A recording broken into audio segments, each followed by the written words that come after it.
So now I'm going to talk to you quickly about two dimensions of ma'ataha, this phrase that Allah does not place a burden except whatever He gave them, except with whatever He gave them and within whatever He gave them. So let me explain this in by way of an analogy, so this abstract idea will become easier to understand.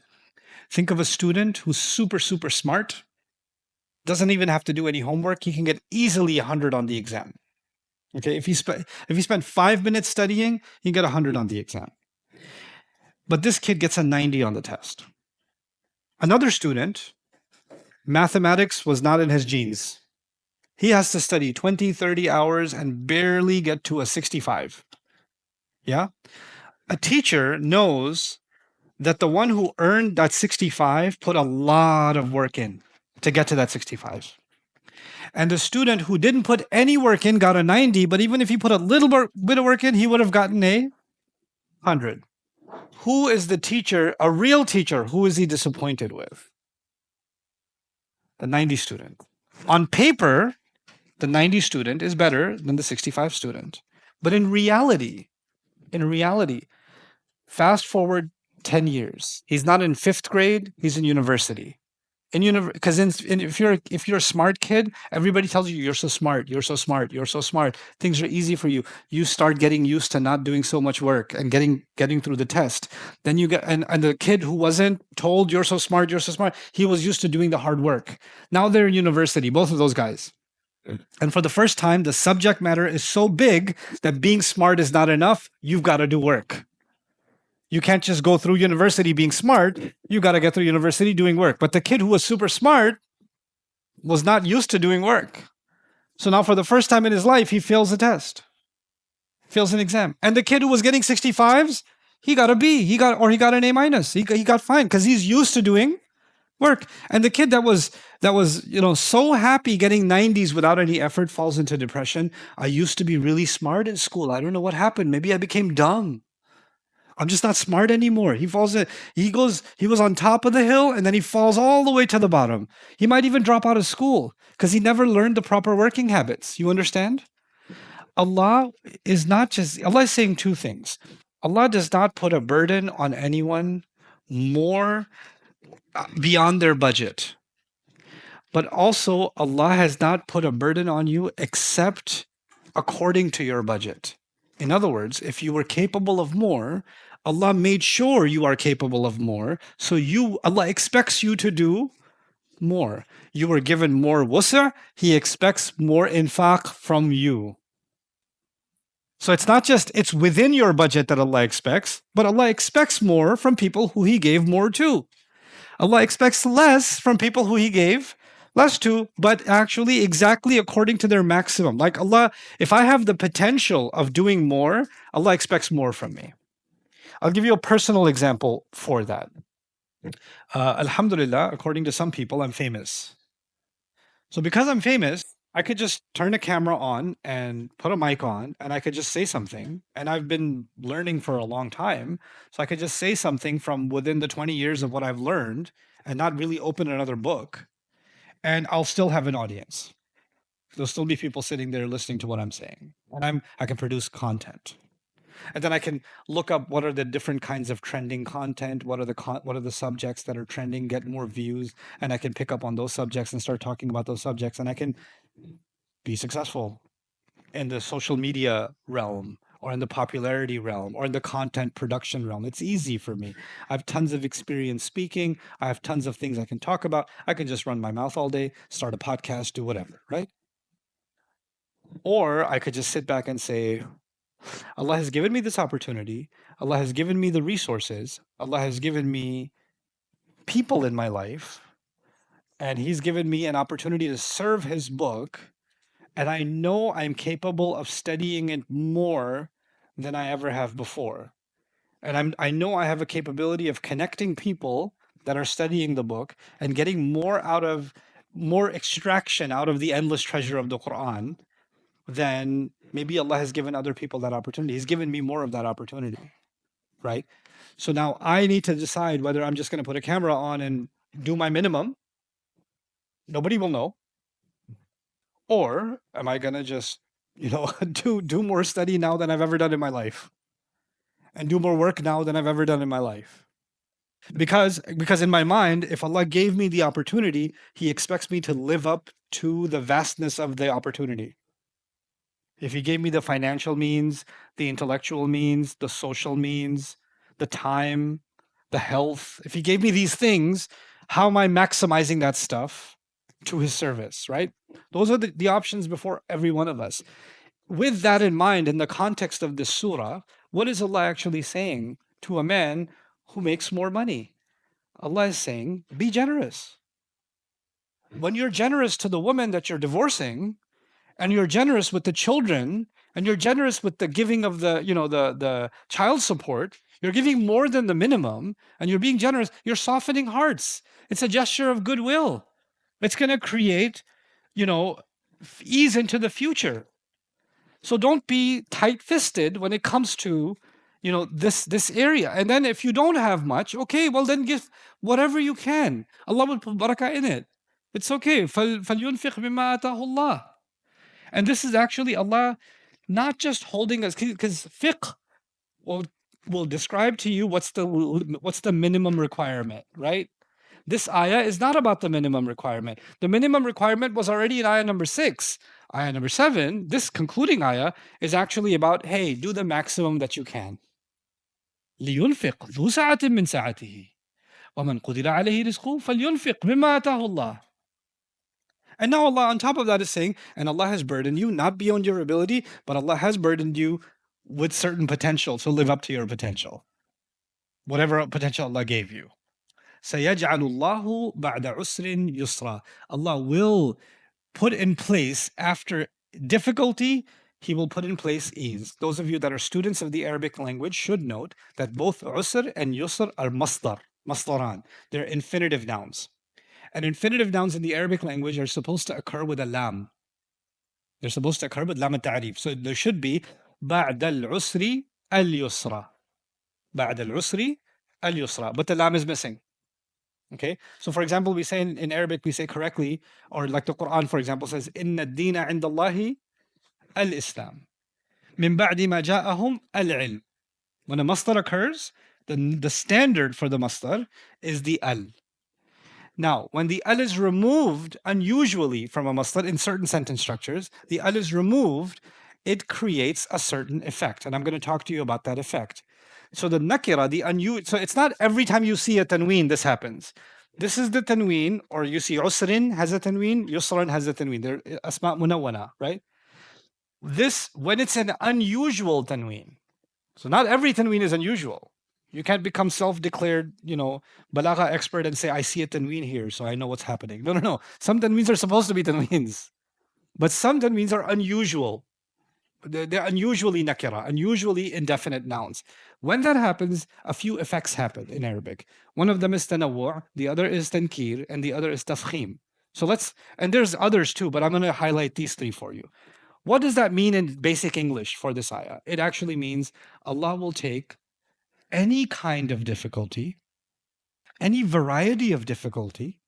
So in other words, Allah is not talking about one kind of difficulty. One kind of difficulty is financial difficulty. That's been the subject, right? The guy is spending more. He's spending in this way, this way, and this way. But there may be emotional difficulty, social difficulty. There may be a difficulty of being alienated from your kids.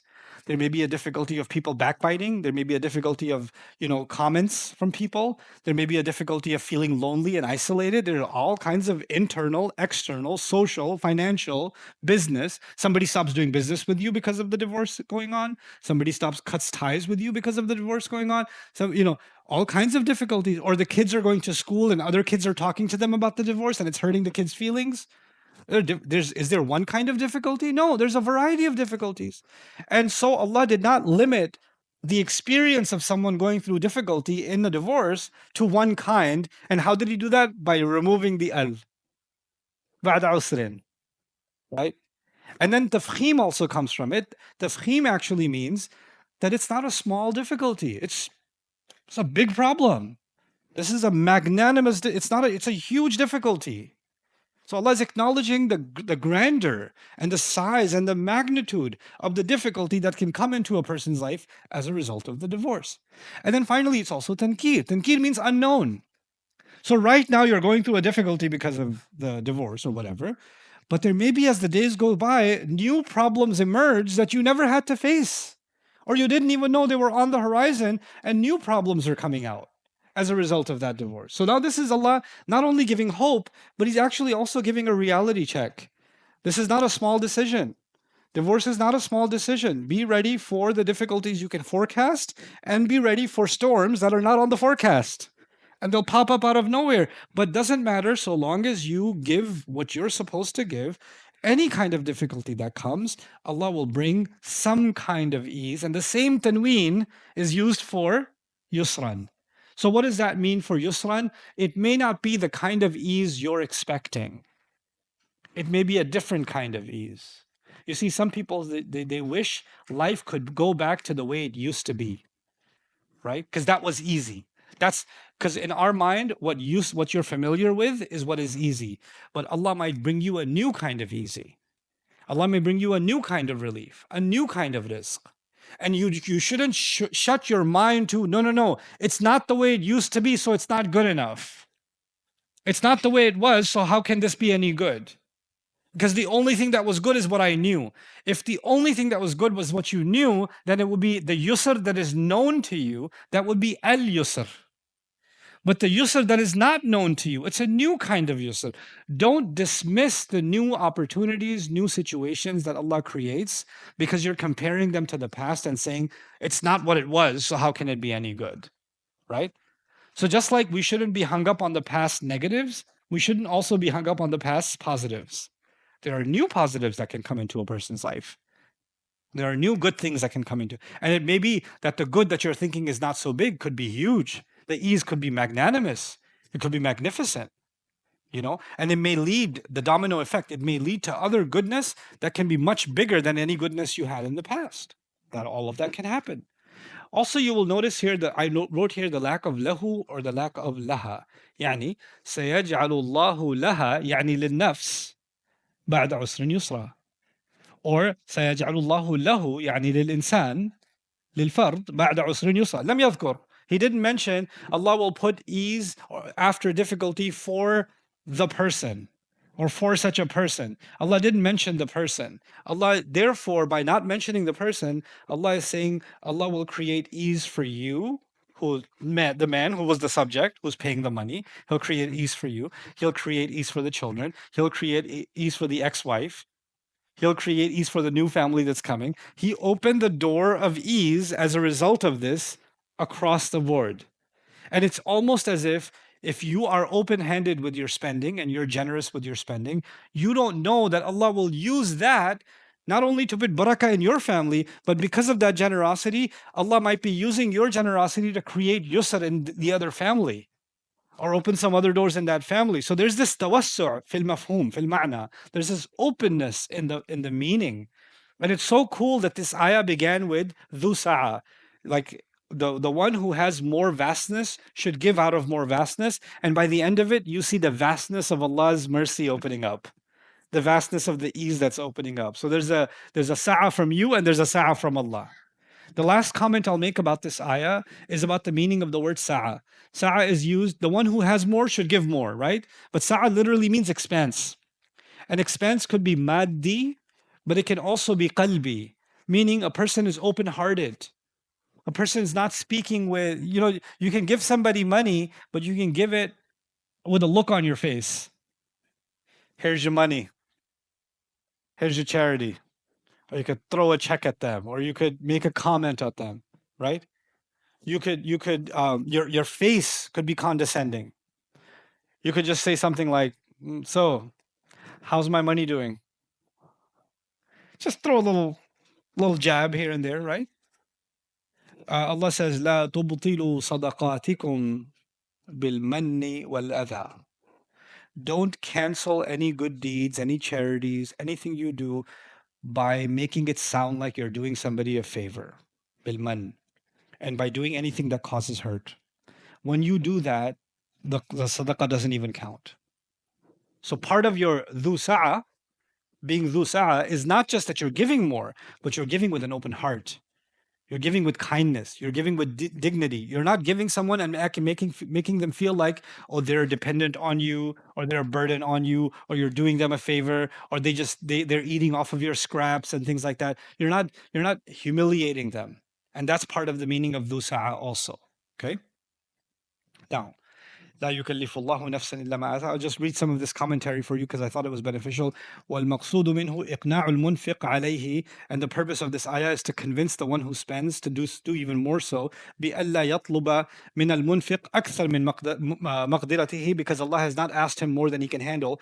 ولهذا قال علماؤنا, and that's why our scholars say لا يطلق على المعسر إذا كان يقدر على إشباع المنفق عليها وإكسائها بالمعروف ولو بشظف أي دون ضر, meaning the one who is poor is not being asked to put himself out on the street. Whatever he can afford, he could do without putting himself in harm's way. وفيه تطيب واستمالة لقلب المعسر لمكان عبارة آتاها خاصة للإعسار قبل وذكر العسر بعد. So it's a special comment to the one who's having financial difficulty, because Allah mentioned ataha after it. I told you that Allah attributed that to himself. So it's a special kind of courtesy given to those that are going through difficulty.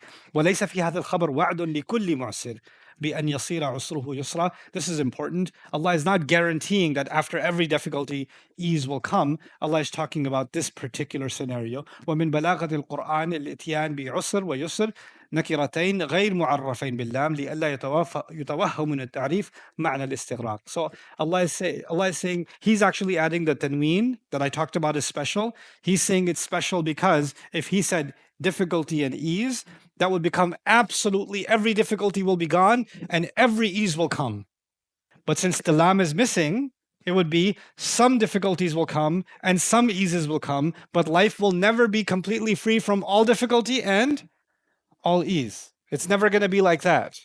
So Allah is being realistic in your expectations, making you have realistic yet hopeful expectations because of the language of the ayah. Okay.